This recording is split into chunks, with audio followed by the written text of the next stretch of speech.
Bismillahirrahmanirrahim. Alhamdulillah hamdan katsiran thayyiban mubarakan fih kama yuhibbu rabbuna wa yardah.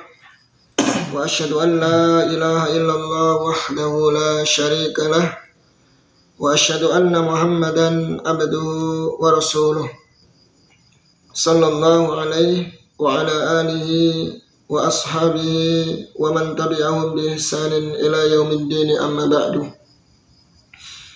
Baik, alhamdulillah di pagi hari ini Allah Subhanahu wa taala mudahkan langkah kita untuk kembali mempelajari kitab tauhid. Yaitu kitab yang kita ambil adalah kitab Salasatul Usul karya Syekh Muhammad bin Abdul Wahhab rahimallahu taala. Sebelumnya telah kita bahas tentang apa? Definisi. Iya, definisi tauhid ya. Atau makna tauhid dan definisi tauhid. Ya. Baik. Kita masih pada poin yang kedua ya. Iya. Ya. Poin yang kedua ini atau mukadimah yang kedua ini tentang apa? Tiga masalah. Ya. Nanti penulis akan menjelaskan tentang tiga masalah, di antaranya apa? Tentang tauhid, tiga macam tauhid. Kemudian apa tentang sikap seorang muslim ketika sudah bertauhid. Baik. Di sini penulis syarah Syekh Haytham mengatakan yanqasimut tauhidu ila salasati aqsam. Kita masuk pembagian tauhid. Ya, pembagian tauhid. Sudah kita singgung sebelumnya ya, bahwa pembagian tauhid ini semata-mata apa? Untuk memahamkan orang awam agar paham tauhid dengan benar. Bukan berarti Allah itu terbagi-bagi, tidak. Ya, terbagi-bagi menjadi tiga atau berapa, enggak. Pembagian tauhid ini hanya membagi haknya Allah. Ada tiga haknya Allah yang harus kita berikan kepada Allah. Karena gini ya. Karena sekarang muncul kan orang yang berdoa lewat kuburan kepada wali-wali atau orang yang soleh. Dia begini bilang, saya meyakini Allah yang menciptakan saya, Allah yang ngasih rezeki sama saya. Saya berdoa lewat kuburan ini, ya, meminta kepada wali ini hanya sebab agar si wali ini atau si mayit ini menyampaikan hajat kami pada Allah, ya kan? Karena orang ini orang yang punya kedudukan tinggi di sisi Allah, orang yang saleh, kan begitu. Nah, untuk jelasinnya begini bagaimana? Kalau nggak kita jelaskan tentang macam tauhid tadi, bingung kan? Iya, makanya kita harus jelaskan. Iya benar, Mas, pemahaman antum bahwasanya Allah sang pencipta, yang memberi rezeki, yang mengatur. Itu benar. Tauhid apa tadi? Itu menyatakan rububiyah. Sudah benar antum yakini. Namun dalam hal ini, ketika antum minta kepada apa? Orang yang soleh atau minta kepada kuburan, ya, agar si mayit ini menyampaikan hajatnya kepada Allah, hajatmu kepada Allah, ini perkara yang lain lagi. Ini haknya Allah juga. Meminta itu hanya kepada Allah. Ya, sedangkan orang yang meninggal itu sudah tidak bisa ya mendengar atau mengabulkan permintaan orang yang masih hidup. Bahkan mereka butuh kepada doa-doa kita. Nah, yang seperti ini kan dijawab dengan tauhid apa? Uluhiyah. Bahwasanya meminta ya hanya kepada Allah. Sekalipun kamu dengan alasan apapun kalian, alasan tidak apa? Perantara, ini kan separantara, wasilah atau tawassul bahasa mereka. Nggak bisa. Makanya Allah jelaskan dalam Al-Quran. Nah ini loh, dengan demikian kita harus menjelaskan tauhid uluhiyah mau nggak mau. Tauhid rububiyah itu sudah benar. Tapi dari sisi apa? Uluhiyahnya keliru nih, gitu loh. Makanya Allah sebutkan ya dalam Al-Quran ya tentang alasan orang-orang yang beribadah kepada selain Allah. Mereka beribadah kepada selain Allah dari apa? Dengan alasan ini sebab wasilah atau tawassul kepada orang-orang yang saleh. Ya. Kata mereka, "Ma na'buduhum illa liyuqarribuna ilallahi zulfa walladzina ittakhadhu min dunihi awliya ma na'buduhum illa liyuqarribuna ilallahi zulfa." Innallaha yahkumu bainahum fima hum fihi yakhtalifun. Innallaha la yahdi man huwa kadhibun kafar. Ini dia dalilnya. Jadi walladzina takhadhu min dunihi awliya, dan orang-orang yang menjadikan selain Allah Subhanahu wa taala dari kalangan para wali-wali atau orang-orang yang saleh, mereka sembah dari kalangan wali-wali, orang-orang yang saleh. Alasannya apa?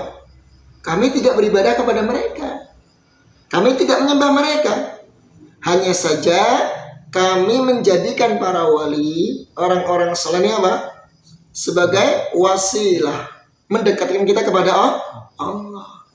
Jadi wasilah agar kami dekat kepada Allah lewat dengan orang-orang saleh.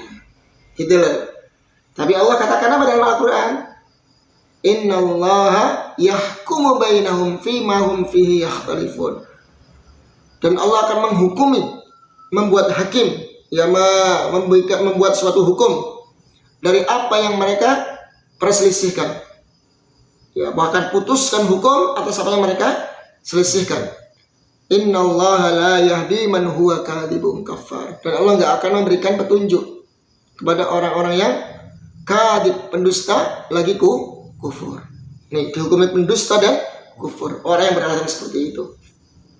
Nanti kalau seperti ini kejadiannya, kalau kita nggak bisa menjelaskan tentang masalah tauhid, bahwasanya meminta, berdoa itu hanya kepada Allah, nanti banyak orang beralasan apa? Ini kan hanya wasilah, ini hanya sekedar sebab wasilah saja agar sampai kepada Allah.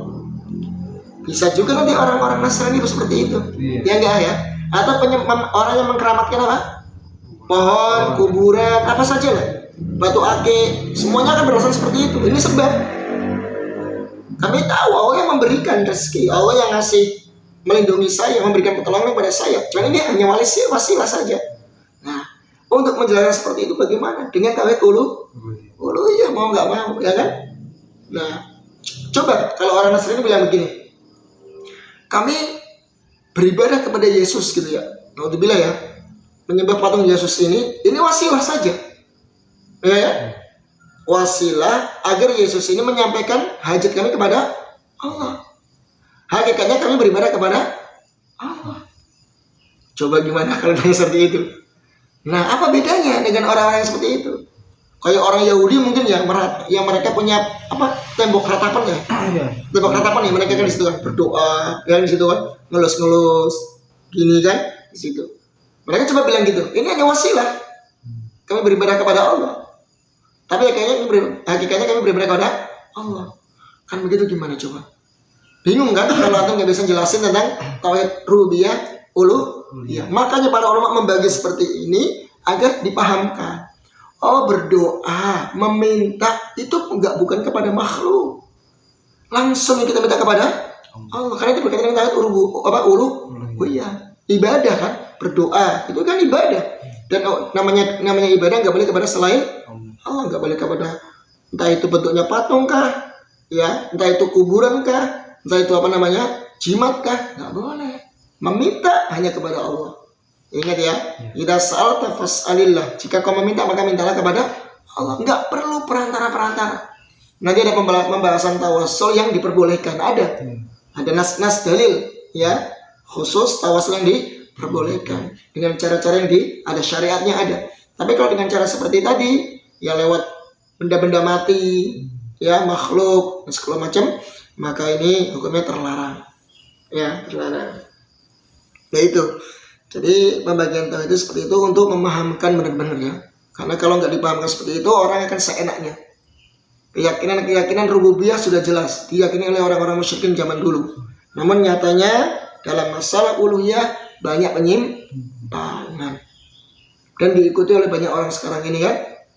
Banyak alasannya. Nyata ini kan tawassul. Ini saya nggak menyembah kepada mereka kok, ini hanya wasilah saja agar mereka menyampaikan hajat kami kepada Allah. Begitu terus alasannya. Tapi bedanya dengan orang-orang kafir seperti itu kan ya. Mereka juga kadang alasannya seperti itu. Makanya mereka ada bilang kita beda-beda masalah ibadah, terserah mau kayak apa ya kan ya. Yang penting tujuannya sama, yaitu menuju kepada Allah.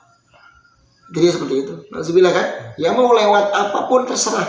mau pakai kuburan, ya kan, dengan cara apapun, joget-jogetan barangkali ya, terserah. Yang penting tujuannya sama, yaitu menuju kepada Allah. Akhirnya yang seperti ini banyak penyimpangan. Kalau nggak dijelaskan tauhid uluhiyah maka banyak penyimpangan. Baik, kita akan mengenal lebih dekat tentang tauhid rububiyah. Jadi penulis mengatakan tauhid dibagi menjadi 3 macam. 3 ya, sering saya sampaikan ya. Yang pertama tauhid rububiyah. Insyaallah. Ini yang pertama dulu, kita bahas yang pertama. Apa itu tauhid rububiyah? Ifradullah subhanahu wa ta'ala bi af'alihi. Yaitu mengesahkan Allah subhanahu wa ta'ala dengan perbuatan-perbuatannya. Apa saja perbuatan Allah? Banyak. Di antaranya apa? Ifradullah subhanahu wa ta'ala bil khalqi. Yaitu mengesahkan Allah subhanahu wa ta'ala dalam penciptaan. Wal mulki, yaitu yang merajai, yang berkuasa. Wat tadbir, yang mengatur. Ya, berarti yang mengatur itu banyak ya, ngasih rezeki, menurunkan hujan, mengatur cuaca ya, kadang musim hujan, kadang musim dingin, ada yang daerahnya salju, itu yang ngatur Allah semuanya. Pokoknya ngatur, mau rezeki, mau urusan cuaca, apalagi malam dan siang, perputaran malam dan siang, dan adanya bulan gerhana, adanya bulan purnama, bulan gerhana, ada gerhana matahari, seterusnya, itu urusan Allah sudah. Nggak ada satupun makhluk yang ikut andil di situ, nggak boleh. Kalau antum meyakini ada selain Allah yang ikut andil di situ, maka dia rusak tauhid rububiyah, telah melakukan kesyirikan dalam hal rububiyah. Ya, saya akan jelaskan sedikit tentang apa makna rububiyah. Rububiyah itu diambil dari kalimat robba yurabbi tarbiyatan. Robba artinya apa? Memelihara. Sering kita dengar kan, tarbiyah aulad ya. Mentarbiyah aulad, berarti mendidik anak-anak. Jadi kalimat ini robba yurabbi tarbiyatan. Mentarbiyah, mendidik, membimbing.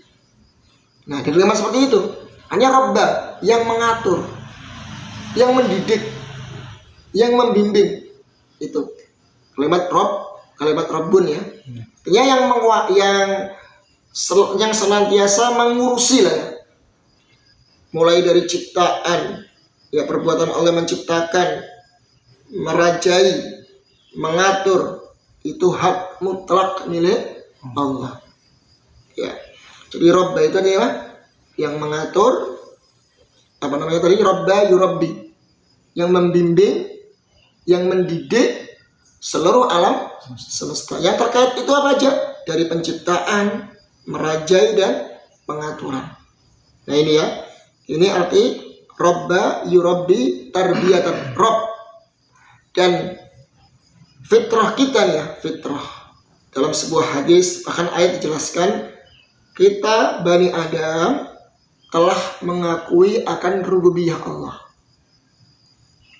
sebelum kita dilahirkan. Kita masih dalam janin. Benar ini. Bahkan Allah Subhanahu wa ta'ala memberikan persaksian, wa idh akhadha min bani adama min zuhurihim dzurriyyatahum wa ashhadahum ala anfusihim alastu bi rabbikum qalu bala syahidna. Janin itu sudah menyaksikan, bersaksi ketika Allah mengambil perjanjian dari Bani Adam, dari tulang sulbi mereka, keturunan mereka ya, dari anak-anak mereka, keturunan mereka, ketika dalam janin, masih dalam janin. Allah katakan alastu bi rabbikum. Nah ini, bukankah saya Rob kalian ya, yang memelihara kalian, yang mengatur kalian, yang menciptakan kalian. Qalu bala, mereka bersaksi, ya kau adalah Rabb kami. Syahidna, kami menyaksikan. Masya Allah. Tapi kok ketika lahir di dunia itu ada yang kafir, ada yang muslim. Ya. Dalam hadis yang lain dijelaskan Rasulullah SAW bersabda, kullu mauludin yuladu alal fitrah. Setiap anak yang dilahirkan itu di atas fitrah Islam, di atas Islam mereka itu tahu siapa penciptanya, Allah. Jadi tauhid rububiyah itu sudah diyakini sejak kita dalam janin kandungan, masya Allah ya. Bahkan mereka menyatakan, iya kami bersaksi engkau adalah Rabb kami ya Allah. Setiap anak Adam yang dilahirkan itu di atas fitrah suci, atau di atas Islam maksudnya gitu ya. Kata Nabi, fa'abawahu yuhawwidanihi aw yunassiranihi aw yumajjisanihi. Namun setelah lahir dia dibawa oleh agama kedua orang tuanya. Orang tuanya lah yang menjadikan dia Nasrani, Yahudi, atau Majusi. Ya, banyak anak kalau sebelum itu mereka fitrah, karena dia ikut agama orang tuanya, ya sudah. Orang tuanya mungkin Nasrani ikut. Makanya kan kita sering jumpai kan, ketika sudah dewasa dia mengenal Islam, dia bisa masuk Islam walaupun dia dalam keadaan orang tua yang bukan Islam ya kan, dan Muslim. Karena dia mengakui akan fitrah, dia kembali kepada fitrahnya dia, mengakui fitrahnya dia itu Islam, yang benar itu Islam. Wajar kalau udah gede, kemudian dia sudah bisa berpikir, belajar, ya, lantas dia bisa masuk Islam, mengenal mana agama yang benar. Begitu banyak seperti itu ya, karena dia tahu fitrah itu memang nggak bisa dipungkiri, condong kepada Islam, siapa sang penciptanya, itu, ya banyak. Gitu ya. Jadi masalah tauhid rububiyah jelas ya. Ada pertanyaan nggak? Iya. Kemudian yang kita akan jelaskan di sini, kalau kita sudah tahu tentang tauhid rububiyah, dalilnya mana dalil tentang tauhid rububiyah tadi ya? Tadi surat, kalau nggak salah surat Al-Maidah tadi yang saya sampaikan tadi. Wa id akhadha rabbuka min bani adama min dhuhurihim dzurriyyatahum wa asyhadahum ala anfusihim alastu bi rabbikum qalu bala syahidna. Itu enggak salah, itu dalil surat Al-Maidah tentang bahwasanya tentang rububiyah Allah itu sudah kita saksikan, sudah kita yakini sejak dalam janin rahim ya. Terus dalil yang kedua surat Al-Fatihah, alhamdulillahi rabbil alamin, rabbil alamin ya, jelas. Kemudian surat An-Nas ya kan, qul a'udzu birabbin nas, rabbin nas ya, Rabbnya manusia, berarti yang menciptakan seluruh manusia. Qul a'udzu birabbil falaq ya, qul a'udzu birabbil falaq, rabbil falaq, saya berlindung kepada Allah Rabbnya malam ya, Rabb al-falaq ya kan. Pokoknya begitulah. Jelas ya masalah rububiyah. Kemudian juga saya akan jelaskan tentang dalil yang lain tentang penciptaan. Banyak sekali ya dalil-dalilnya. Contohnya dalam surat At-Tur ya, am khuliqu min ghairi syai'in am humul khaliqun. Am khuliqu min ghairi syai'in am humul khaliqun. Apakah mereka diciptakan dari sesuatu, artinya selain Allah, atau mereka lah yang menciptakan? Di dunia ini kan ada tiga pertanyaan. Kita sebagai makhluk ya, ini.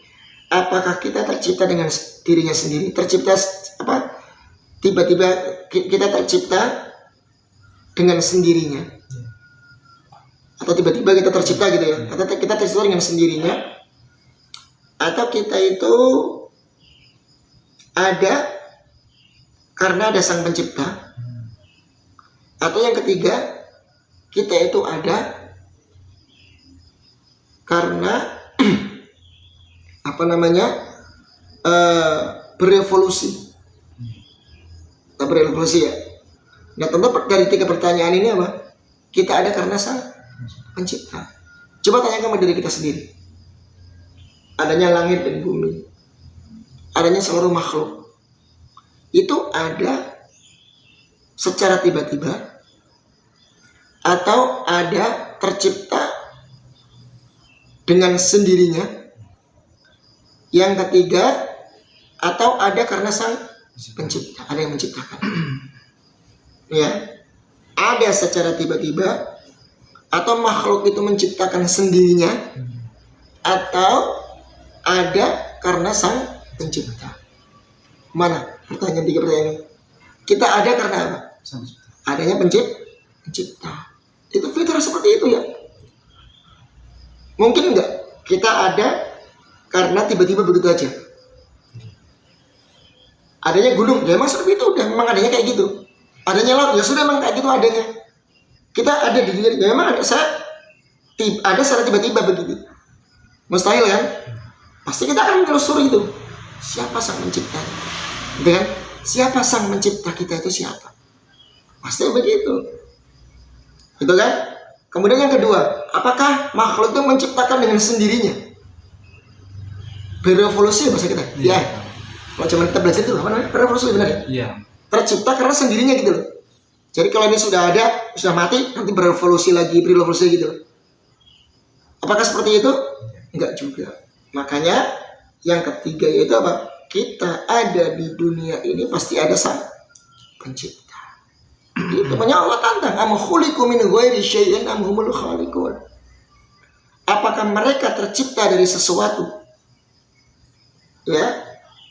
Tercipta dari sesuatu, ataukah mereka yang menciptakan sendiri, atau mereka yang menciptakan, artinya ada dengan dia itu ada secara sendiri, menciptakan dirinya sendiri gitu loh. Apakah seperti itu? Maka dari sini kita diajak berpikir, nggak mungkin. Pasti adanya makhluk ini berarti adanya sang pencipta. Itu ya. Itu diantaranya surat At-Tur kalau nggak salah ya, surat At-Tur. Dan banyak lagi ya, Al-Baqarah. Ya ayyuhan nasu ubudu rabbakumul ladzi khalaqakum walladzina min qablikum la'allakum tattaqun. Wahai sekalian manusia, sembahlah Rabb kalian yang menciptakan kalian. Dialah yang menciptakan kalian. Walladzina min qablikum, dan orang-orang sebelum kalian. La'allakum tattaqun, agar kalian bertakwa kepadanya. Terus Allah sebutkan bagaimana sih perbuatan Allah ya. Alladzi ja'ala lakum arda firasya was samaa'a binaa'a. Dan kami jadikan bumi ini sebagai hamparan untuk tempat tinggal bagi kalian. Kemudian langit sebagai atap bagi kita. Kemudian wa anzala minas sama, dan kami turunkan. Dia Allah yang menurunkan apa? Air hujan dari langit. Fa akhraja bihi minas samarat. Kemudian dari air hujan itu apa? Tumbuh-tumbuhan. Ya tumbuh-tumbuhan. Ya tumbuh-tumbuhan, tumbuh dari tumbuh-tumbuhan kemudian menghasilkan apa? Buah-buahan. Sebagai rezeki bagi kalian. Sebagai rezeki bagi kalian. Itu adalah tentang tauhid rububiyah. Dan banyak lagi ya, Anda mencari banyak banget. Ya tauhid rububiyah. Kemudian poin yang ketiga mungkin ya, kita akan bahas tentang penyimpangan tauhid rububiyah. Banyak yang menyimpang dalam rububiyah. Di antaranya dia meyakini tidak ada sang pencipta, seperti orang-orang ateis, ya kan? Orang ateis nggak bakal percaya dengan adanya Tuhan. Ini hal yang merusak tauhid rububiyah. Jadi kalau ada orang yang meyakini sangat percaya adanya Tuhan, nggak percaya adanya sang pencipta, berarti dia apa? Menyimpang dari sisi tauhid rububiyah. Mereka ya. Terus yang kedua, penyimpangan dari sisi tauhid rububiyah. Dia meyakini bahwasanya sang pencipta di alam ini bermacam-macam. Ada dewa ini, artinya ada selain Allah, dewa atau dewi atau siapapun dianggap ya Tuhan-Tuhan itu. Kalau Tuhannya orang Hindu apa? Brahma, Wisnu, Suwa. Gitu kan. Yang mereka tiga ini mengatur apa? Ikut andil dalam mengatur alam. Ya enggak ya? Nah, itu kalau meyakini Allah itu penciptanya banyak. Berarti pencipta alam ini berbilang. Ya berbilang, apa namanya? Bermacam-macam. Ya, banyaknya pencipta di bumi ini, di alam ini yang ikut andil dalam mengatur alam semesta, ini juga merusak tauhid rububiyah. Ya, gitu. Kemudian di antara penyimpangan tauhid rububiyah adalah bahwasannya adanya pencipta selain Allah. Adanya pencipta selain Allah juga masuk dalam penyimpangan tauhid rububiyah. Ya. Kemudian juga di antara penyimpangan tauhid rububiyah, dia meyakini bahwa alam semesta ini azali atau azalinya dari dulu. Berarti sebelum Allah ya. Itu nggak boleh meyakini seperti itu. Karena Allah lebih dulu, yang azali itu Allah. Baru Allah ciptakan apa? Langit dan bumi.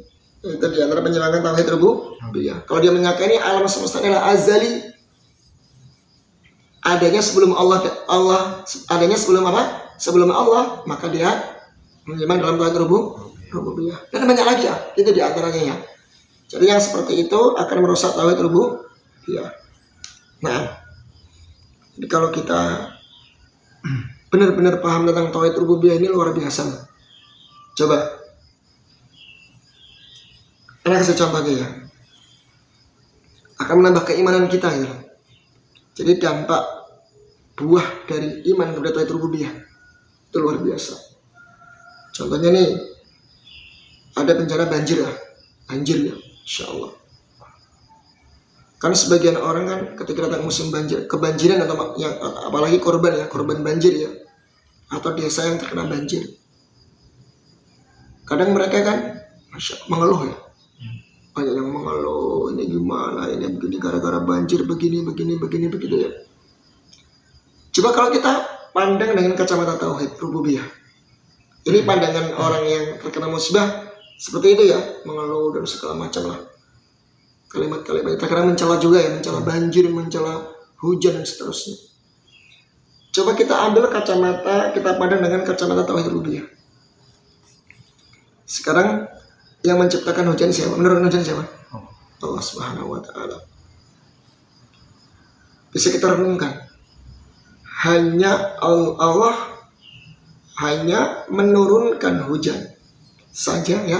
Allah hanya menurunkan hujan saja sudah bisa membinasakan berarti itu. Membinasakan, meluluh lantahkan apa? Satu kampung lah yang dikena banjir. Ya. Begitu besarnya keagungan Allah Subhanahu wa taala. Gimana coba kalau seandainya Allah ya tenggelamkan bumi ini gitu lah. Dengan sekali turunkan hujan, mampu nggak bagi Allah? Mampu. Makanya seorang muslim berpikir seperti itu. Subhanallah ya. Hanya Allah turunkan hujan saja, ya sekali saja bisa seperti ini. Terjadi bandang banjir yang sangat dahsyat, bisa meluluh lantahkan rumah, segala bangunan, bahkan bisa roboh segala macam ya, hancur begitu ya. Itu hanya sekali itu aja. Gimana kalau seandainya satu bumi ini ya Allah tenggelamkan, mampu nggak bagi Allah? Mampu sekali. Maka begitu besar ya, begitu besar apa kuasa Allah Subhanahu wa taala. Makanya dari sini kita semakin apa? Takut kepada Allah, banyak berdoa ya, senantiasa kembali kepada Allah agar makhluk itu semakin apa sadar akan dosa yang mereka lakukan dan mereka bertaubat. Begitu ya. Coba bisa dibayangkan, hanya angin aja, tiupan angin saja ya mungkin Allah sekali turunkan angin bisa mungkin menghancurkan apa bangunan ya kan, puting beliung itu ya kan, bahkan kadang kita lihat ya bangunan udah hancur, pohon tumbang segala macam, itu baru angin. Itu apa itu rububiyah. Kalau kita meyakini demikian, subhanallah ya, akan menambah keimanan kita. Bisa dibayangkan ya, hanya angin, hanya hujan aja bisa menghancurkan seperti itu, dahsyatnya. Bagaimana dengan kehebatan Allah yang lainnya ya. Jadi ketika seseorang beriman dengan tauhid rububiyah ini, hendaknya semakin menambah keimanan dia kepada Allah Azza wa Jalla dan semakin bertaubat ya, kembali kepada Allah dan terus berbekal dengan amal soleh agar selamat ya nanti di hadapan Allah Azza wa Jalla. Ini tauhid apa? Rububiyah. Intinya apa tauhid rububiyah itu? Mengesahkan Allah dalam perbuatannya Allah. Hanya Allah lah yang bisa menciptakan, yang mengatur, yang merajai alam semesta. Barang siapa yang meyakini ada selain Allah yang ikut andil dalam pengaturan alam ini, maka dia telah musyrik ya. Dia telah menyekutukan Allah dalam tauhid rububiyah. Kalau orang Nasrani apa itu? Tuhan Bapa, Tuhan Anak, Tuhan apa Roh Kudus. Terus. Iya, begitu 3 kan. Sama orang Hindu juga, Buddha apa Hindu ya? Yang itu yang Wisnu, Brahma, Hindu. sama Suwa. Hindu ya. Buddha kayak sana. Hindu ya. Hindu ya. Wisnu. Nah, kayak Wisnu itu ya, Hindu lah ya. Nah, ya begitu. Mereka punya 3 Tuhan. Iya. Gitu ya. Nasrani juga 3 Tuhan. Nah ini kalau orang meyakini ada Tuhan selain Allah, ya Trinitas, ya seperti itulah. Berarti kan dia meyakini ada selain Allah yang ikut andil di situ, yang mengatur. Kadang dipanggilnya ini, yang dipanggil Tuhan ini, Tuhan ini begitu. Itu keanehan-keanehan seperti itu. Ya, seolah-olah Allah itu butuh apa? Butuh nggak mampu gitu loh. Butuh orang lain gitu ya, yang untuk mengatur alam semesta. Gimana, cukup Pak? Tutup biar dulu aja ya. Bisa kita masuk tauhid dulu. Boleh ya. Mungkin demikian ya. Ya, semoga bermanfaat walaupun sedikit. Mohon maaf atas segala kekurangan. Subhanakallahumma wa bihamdik, asyhadu an la ilaha illa anta, astaghfiruka wa atubu ilaik. Ada pertanyaan nggak? Nggak ada kan? Jangan. Jelas ya.